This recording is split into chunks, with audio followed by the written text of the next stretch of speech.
off limits, man. Whoa. Okay, calm down.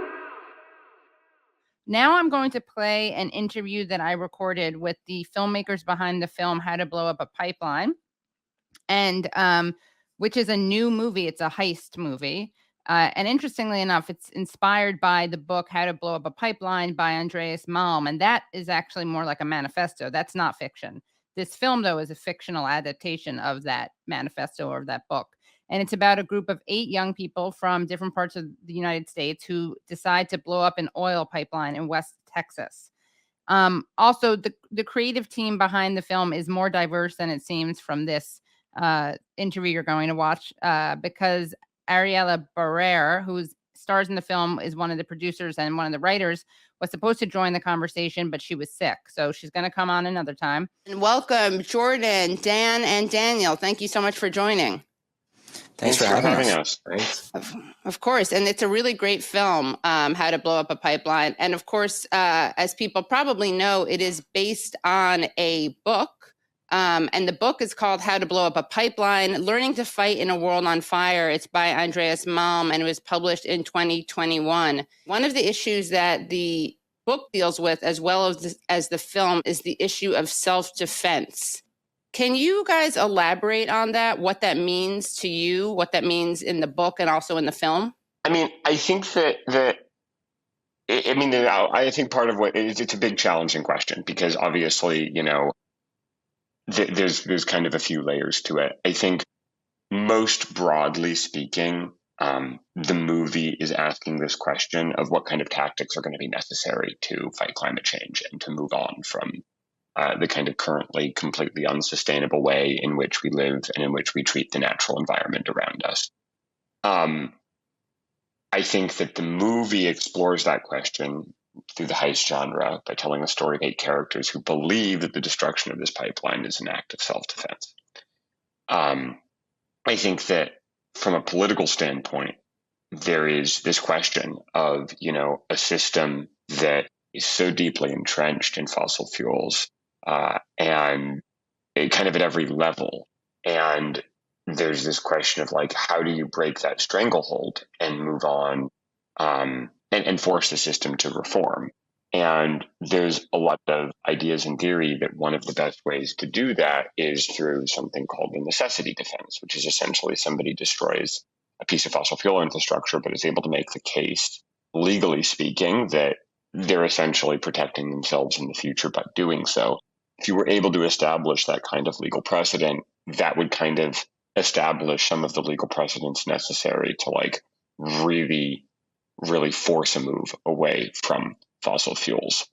And, I think the reason for self-defense just kind of also is the kind of metaphor that I give is that if, somebody is holding a gun to your head, we all understand you have a right to take that gun away from them and disassemble it. And that the fossil fuel industry has a gun to the head of the world. And I think the question the movie is asking is, do we have a right to take that away from them and disassemble it? One of the other things that's inherent to that self-defense question is it's universal. And I also think that climate change is a universal problem. And so we were trying to explore this question of tactics in a way that would hopefully be relatable to a wide group of people. You say the film raises the question of self-defense. Is it not an actual call for this action? I mean, that's a big question, right? But what do you think, both personally, and I, as someone who saw the film, thinks that it grapples with this question, but I would say it makes a very kind of definitive pro self-defense argument. Not everybody, I think, walks away from the film with the same understanding that the film is just resolutely a defense of this action. And I think one of the things that was fun for me about the script was seeing how it diverged from the book. And I think during the writing process, I know that Andreas shared a lot of the critiques of his book as well. And that sort of allowed us to dramatize some of the conflicts around the ideas that the book explores. And I think that a lot of people can walk into this movie and still emerge saying, I don't think that this is the best way to deal with the problem at hand. I think that there are better tactics that we can employ, or I personally at least am not prepared to engage in property destruction. I think that ultimately, I hope that the film gets people to challenge those ideas and wonder whether, they could at least understand or empathize with people who choose to embrace those tactics. But it's not necessarily a call for everyone who watches the film to just go out and do it themselves. I think that there can be very reasonable justifications for going in a different direction. But I do think that part of the provocation is, okay, some people might choose to embrace these tactics. If we don't want to go to those lengths, then what are the other things that we can do in the short term to try to avoid that kind of outcome? And ultimately, there is no substitute for moving away from fossil fuels. We have to do that in one way or another. And if you don't want people to dismantle it in a way that is, unruly and outside of the law, then we'd better go about doing that in a very intentional and planned way as soon as possible. Yeah, and I just to sort of second that too, I'm in addition to working in film, I'm an academic, so I spend a lot of time in the sort of, far off world of ideas. And I think something that's exciting about taking an academic text and turning it into a piece of art is that, we get to, when you take ideas and put them in the real world and put them in people's lives, they all become a lot messier and a lot more complicated. And that was so much of what we wanted to think about with this movie was what is the actual experience of feeling that you have no choice but to blow up a pipeline? What is it like to go through that? What is it like to have that conviction?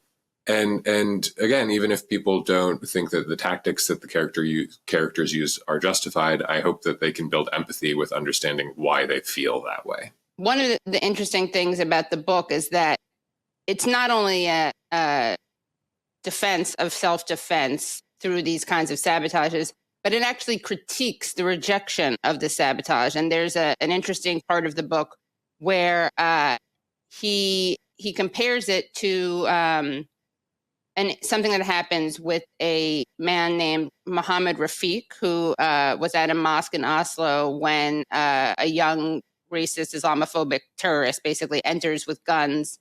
He wants to kill as many Muslims as possible. And Mohammed Rafiq wrestles him to the ground and kicks away his weapons and holds him in a chokehold until the police arrived. And Malm writes, no massacre transpired, but evidently Rafiq used a considerable amount of interpersonal violence in the encounter, which would imply his fall from pacifist grace. To a moral pacifist, Rafiq ought not to have resorted to such means. Moral pacifism claims to hold life in the highest regard and detests its violent termination.